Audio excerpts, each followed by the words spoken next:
GBA ಚುನಾವಣೆಗೆ supreme ಕೋರ್ಟ್ನಿಂದ ಆದೇಶ ಆಗಿದೆ. ಜಿಬಿಎ ಚುನಾವಣೆಗೆ ಈಗ ಸರ್ಕಾರದ ಸಿದ್ಧತೆಗಳು ಏನು ಅನ್ನೋ ಪ್ರಶ್ನೆಗಳು ಮೂಡ್ತಾ ಇದೆ.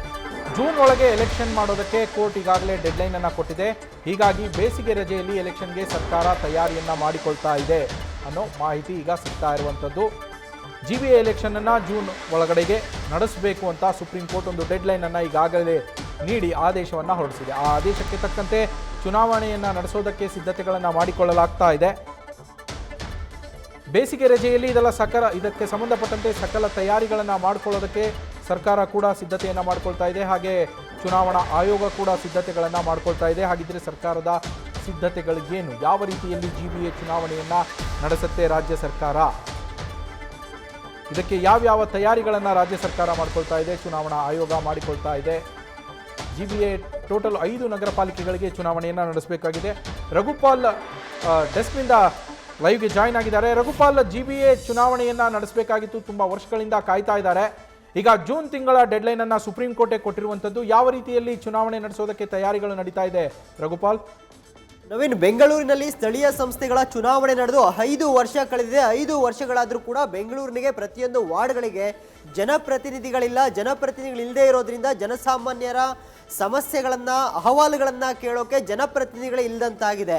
ಇದೆಲ್ಲದರಿಂದ ಈಗ ಸುಪ್ರೀಂ ಕೋರ್ಟೇ ಮಧ್ಯಪ್ರವೇಶ ಮಾಡುವಂತಹ ಪರಿಸ್ಥಿತಿ ಉದ್ಭವ ಆಯಿತು.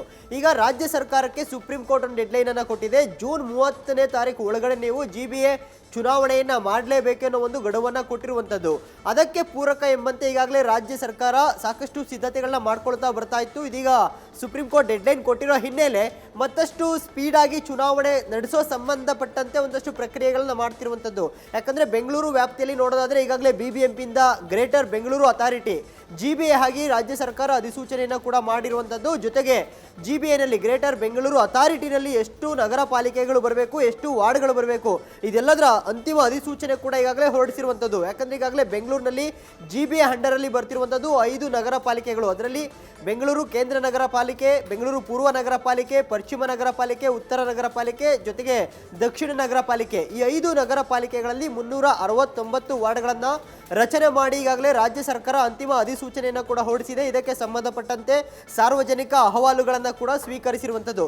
ಇದಾದ ಬಳಿಕ ಈಗ ರಾಜ್ಯ ಸರ್ಕಾರ 369 ವಾರ್ಡ್ಗಳಿಗೆ ಪೂರಕ ಎಂಬಂತೆ ಮೀಸಲಾತಿಯನ್ನು ಕೂಡ ಪ್ರಕಟ ಮಾಡಿದೆ. ಈಗ ಸದ್ಯಕ್ಕೆ ಕರಡು ಮೀಸಲಾತಿಯನ್ನು ಪ್ರಕಟ ಮಾಡಿರುವಂಥದ್ದು. ಜನವರಿ 23ನೇ ತಾರೀಕುವರೆಗೂ ಕೂಡ ಈ 369 ವಾರ್ಡ್ಗಳಿಗೆ ಸರ್ಕಾರ ಪ್ರಕಟಿಸಿರುವಂಥ ಮೀಸಲಾತಿಗಳಲ್ಲಿ ಯಾವುದೇ ರೀತಿಯಾದಂಥ ದೂರುಗಳಿದ್ದಲ್ಲಿ ಅಥವಾ ಅಹವಾಲುಗಳಿದ್ದಲ್ಲಿ ರಾಜ್ಯ ಸರ್ಕಾರಕ್ಕೆ ಆಕ್ಷೇಪಣೆ ಸಲ್ಲಿಸೋದಕ್ಕೆ ಅವಕಾಶವನ್ನು ಮಾಡಿಕೊಡಲಾಗಿದೆ. ಇದಾದ ನಂತರ ಜನವರಿ 23 ಆದ ನಂತರದಲ್ಲಿ ಮೀಸಲಾತಿ ಕಮಿಟಿ ಏನಿದೆ ಅಹವಾಲುಗಳನ್ನು ಸ್ವೀಕರಿಸಿ ಅಂತಿಮ ಮೀಸಲಾತಿಯನ್ನು ಪ್ರಕಟ ಮಾಡುತ್ತೆ. ಇದಾದ ಬಳಿಕ ರಾಜ್ಯ ಚುನಾವಣಾ ಆಯೋಗದಿಂದ ಮತದಾರರ ಪಟ್ಟಿ ಕೂಡ ಪರಿಷ್ಕರಣೆ ಮಾಡ್ತಾರೆ. ಈಗಾಗಲೇ ರಾಜ್ಯ ಚುನಾವಣಾ ಆಯೋಗ ಸುಪ್ರೀಂ ಕೋರ್ಟ್ಗೆ ಕೊಟ್ಟಿರೋ ಮಾಹಿತಿ ಪ್ರಕಾರ ಮಾರ್ಚ್ 16ರ ಒಳಗೆ ನಾವು ಮತದಾರರ ಒಂದು ಪಟ್ಟಿ ಪರಿಷ್ಕರಣೆ ಮಾಡಿ ಒಂದು ಪ್ರಕಟವನ್ನು ಮಾಡ್ತೀವಿ ಅನ್ನೋ ಒಂದು ಮಾಹಿತಿನ ಕೂಡ ನೀಡಿರುವಂಥದ್ದು. ಒಟ್ಟಾರೆಯಾಗಿ ಜಿಬಿಎ ಚುನಾವಣೆಗೆ ಸಕಲ ಸಿದ್ಧತೆಗಳು ಆಗ್ತಾ ಇದೆ. ಈಗಾಗಲೇ ಸಾಕಷ್ಟು ಸಿದ್ಧತೆಗಳು ಆಗಿರೋ ಹಿನ್ನೆಲೆಯಲ್ಲಿ ರಾಜ್ಯ ಸರ್ಕಾರ ಕೂಡ ಮೇನಲ್ಲಿ ಅಂದರೆ ಬೇಸಿಗೆ ರಜೆ ಇರುತ್ತೆ, ಜೊತೆಗೆ ಶಾಲಾ ಕೊಠಡಿಗಳು ಕೂಡ ಖಾಲಿ ಇರುತ್ತೆ. ಆ ಕಾರಣಕ್ಕೋಸ್ಕರವಾಗಿ ಜೂನ್ನಲ್ಲಿ ಶಾಲೆಗಳು ಆರಂಭ ಆಗೋದಕ್ಕೆ ಮುಂಚೆನೇ ಜಿಬಿಎ ಚುನಾವಣೆಯನ್ನು ಮಾಡಿ ಮುಗಿಸಬೇಕು ಎಂಬ ನಿರ್ಧಾರಕ್ಕೆ ಈಗ ಬಂದಿರುವಂಥದ್ದು. Naveen, thank you Raghupal ಡೀಟೇಲ್ಸ್ಗೆ.